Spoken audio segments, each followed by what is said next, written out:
If you enjoyed the channel and our video content and would like to support us, you can do this in a couple of ways. You can sign up to our Patreon site, which is a monthly subscription to one of our 4 tiers, each giving you something different from early access interviews up to exclusive unseen footage.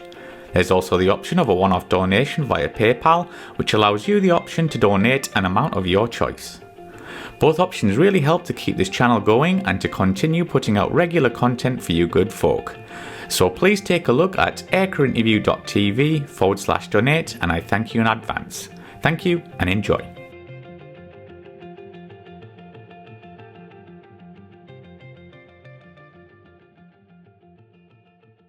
But it sounds like you had a great time on the F-16 operationally, but have you got a couple of stories you can share with us, our viewers, that stick out in your mind from flying on that operation before we move on to your demo time? Oh, yeah, it's probably hard. it is very hard, but I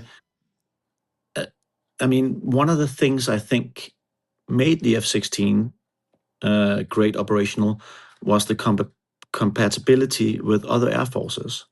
So, for instance, I remember very, very clearly that the speed with which we launched and operated for that first mission of mine was incredible. It was like 3 days from political decision, it's a go, to we were actually doing operations from Italy.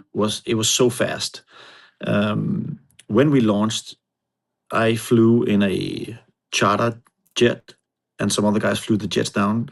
And it was so fast, I didn't know where we were actually landing, so where we were going to operate from, because of the speed of the deployment and the urgency. And I think what really helped us there was that the F-16 is commonly used. So when we land somewhere, we can always get help from allied partners, because so many people operate systems that align with the F-16, or they operate the F-16 themselves. So I remember landing at Sigonella Air Base, and we were one of the very first allies to come there in the very beginning of the war. And of course, urgency was there. And the boss came over and he said, he was assigning tasks, you do this, and they discovered that we were lacking our NVGs. So there's only so much stuff you can put in a Hercules to transport with you. And I think the NVGs were scheduled for a week later to get there. So the boss comes up and like, hey, TEO, I think we might be, some of the guys are going to be assigned to do night flying very soon. Can you find us some NVGs? And I'm like, okay, yeah, because ours is going to be delayed. They're back at school, so they might not be here until maybe 3 days, 4 days. And we might launch, tomorrow night. So I know there's some Americans on base. It was a joint Italian-American base. He's like, try to find me some NVGs. I'm like, okay, let's go, right? We just landed in Italy. I have no idea of where things are. Yeah. But I knew, because I could see on the ramp, there was a C-130 compass call.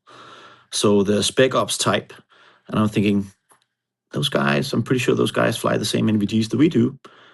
So in a couple of hours, I locate the guys. It's a Marine Corps detachment coming back from operations inbound the US. And those guys were just told to stop, stay put, stay in Italy, and we'll assign you a task. And, they've been, I think, I talked to one of the guys, they've been away for like 4 or 5 months, and we're just waiting to go to the US. And they're like, no, stop in Italy, await further orders. And so anyways, I walk into to their building, and hey, can I talk to somebody in charge? And the boss there's like, yeah, hey, good to see you. Welcome to the, they're always very go-minded, the US Marine Corps. They were like, yeah, welcome to the fight. How can I help you? And I'm like, yeah, so this is the situation. We have no NVGs, and I think you guys are using the same as ours. Is there any way we can?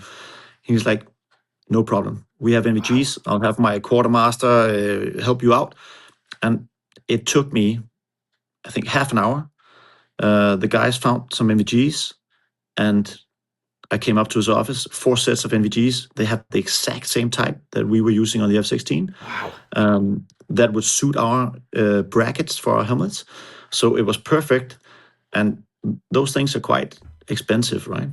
And I'm like, so how do we do this? And he's like, yeah, no worries. You can just write me an IOU. So he took out one of those yellow stickers and looked at my name tag. He's like, oh, so you are captain, so and so. Okay, wrote down my name, 4 times NVGs, and he's like, just put your signature here, and it's like on a yellow, stick it, A right? post-it note, yeah. Yeah, and I'm like, I sign it, and he's like, you're good to go. Just come back with them when you're ready and have your own.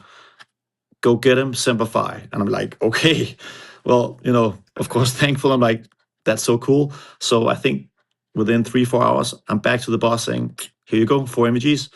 And then we launched our first night mission the night after that.